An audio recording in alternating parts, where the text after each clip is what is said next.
that she's working toward putting this on the stage? Any stories from your life that feel like you can see potentially in this story and song? Or themes that relate to, yeah. I just think it's absolutely mind-blowing that you can think of this and create and present it. But I'm also very privileged that you've shared a couple of your steps along the way. And so I've heard the changes that you've made and how it's grown, and that's been really cool for me. I'm like, yeah, that was a great change, and just all the additions, and to be part of your process is really special. Thanks. So thank you.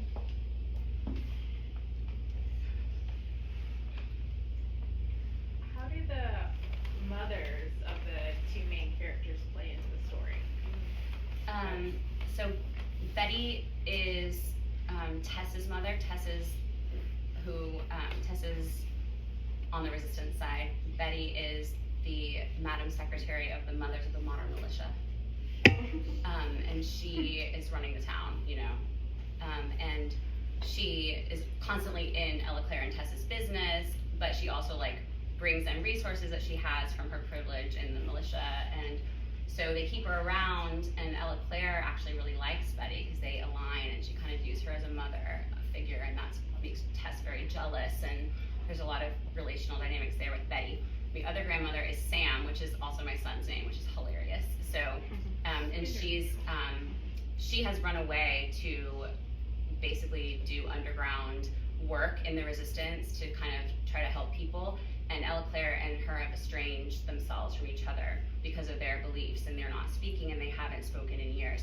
And Sam actually, in It Was Night, Sam has snuck back to Concordia and to warn Ella Claire about what's coming. And she doesn't even know how to approach her because she's afraid her daughter's gonna turn her in.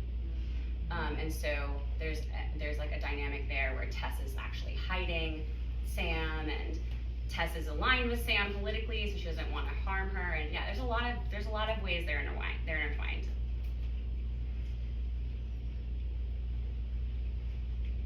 Are there any male characters? There's one there. Well, so there's a little boy. Well, it might be a boy, but it could be a girl. There's the younger son. The Ella Claire's son is Chris. So it could be a girl or a boy. In my mind, it's a little boy because in my mind I'm channeling Sam when I write that character. So that may or may not be a male character, but plays a small role. And then the mailman is Hank, and he's also Betty's love interest. And he doesn't sing, but actually I think I need Hank to be a really butch dyke lesbian because Betty needs to fall for a butch dyke lesbian, and she can't admit that she likes Hank, oh no, it's just Hank, blah, blah, blah. And the girls tease her about Hank, and they do kiss in the end. So, but yeah, Hank may end up being a female character. We'll see.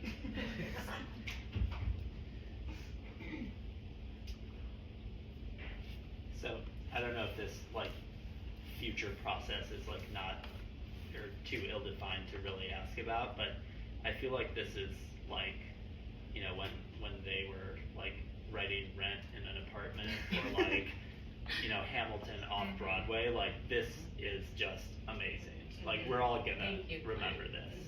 It doesn't feel local, even though it's very local. No, it's the best thing I've ever heard. So, I love it. So, what do you do now? We gotta I know. So the next step is fundraising. We were going to do a pledge campaign, and then I've been consulting with someone who's run a lot of fundraising campaigns like this, who I knew in DC, and he was like, no, you don't do a pledge campaign, you need to just go all in, and it needs to be short, and it needs to be a high number. I mean, we honestly need to raise probably close to $100,000 to fully pull it off. Because I'm not trying to do this in a high school or even in the USC theater department. I really want to do this for real. You want to go big. Because I think also with the characters, the age of all the characters, the youngest main character is still 35. You can't be 20 years old playing that. You just don't have the emotional depth of parenting to play So it needs to be adults. And so yeah, so I think our first, we're building a fundraising campaign. That is the first step. We'll see what we get in the first go, and then I think that will inform what we do next. I need to build out scores for all the songs. You need to have instrumentation for every instrument line to have live band. You could do it with instrumental tracks, but it's not as fun. So we have to fundraise for that, and then also paying Dan for the rest of the songs. And then paying the performers. So ideally we would do full read-throughs with professional actors who can really inform the character development, and you need to pay those people for their time and talent. And then we probably would need to do more musical workshops, and we would need to pay those singers. So that's where it gets so expensive very quickly, because you're having to pay so many people. And this is all new for me. I don't know anything about this prior to this. So I think those are all many steps that have to come before production. Everyone wants to know when they can buy a ticket, and it's like, I don't know, maybe in like 2 years. I have no idea. We'll see where it goes. But all of you can help with that, because what really makes art come alive is when people talk to each other about it. So if you're in the Publix or you're meeting with your cousin, talk to them about this, because you never know, those 5 degrees of separation. There could be a New York producer looking exactly for this, because what's happening nationally, I think, is making the South a scapegoat for what's happening. So to have this story set in the South for a national audience is exactly what we need to hear in order to feel, to move forward as a nation. So talk about what you heard tonight, what you felt, ask other people to talk to their friends about it, and things come together. I saw Margaret Rankle last night. Someone in the audience asked her, how did you become a columnist at the New York Times? She said, one of my husband's students worked there and asked me if I wanted to write one column. And so that's how things work. We think it's a meritocracy. It's really more of just a circle of friends talking to each other. That's really what this country is, and it's the best of what Flair is. It's a circle of friends who come together for peace. Yeah, I'm channeling like a very rich person who wants to, fund 50% of it. I'm open to that. I want to second what he said. It's really not. It's not just nice. It's necessary. In so many ways. Because of where you're from, because of what it's saying, the timing.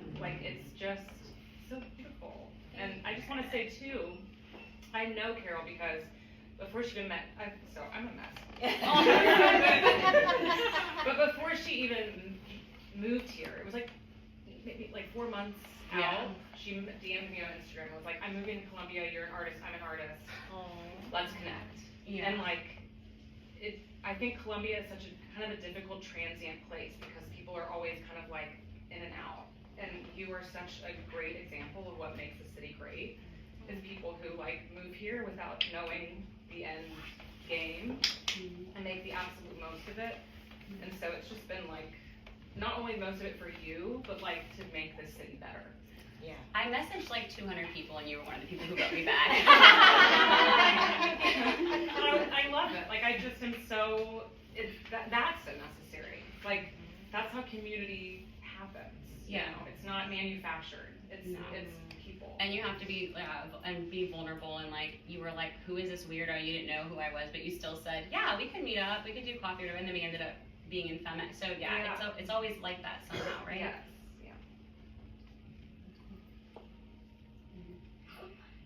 Let's thank Carol for being Carol. And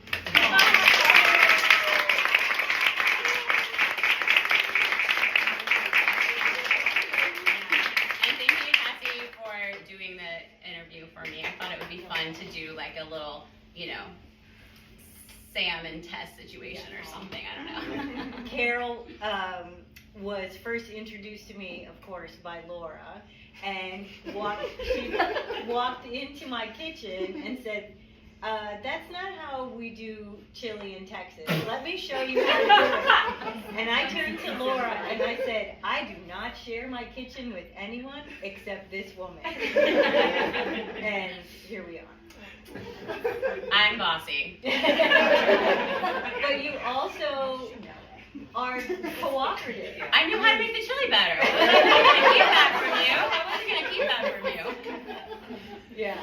So maybe we should have chili at the party We on should. opening night on Perfect. Broadway. Yes, there you go. Thank you all for Thank you so coming. much. Thank you so much.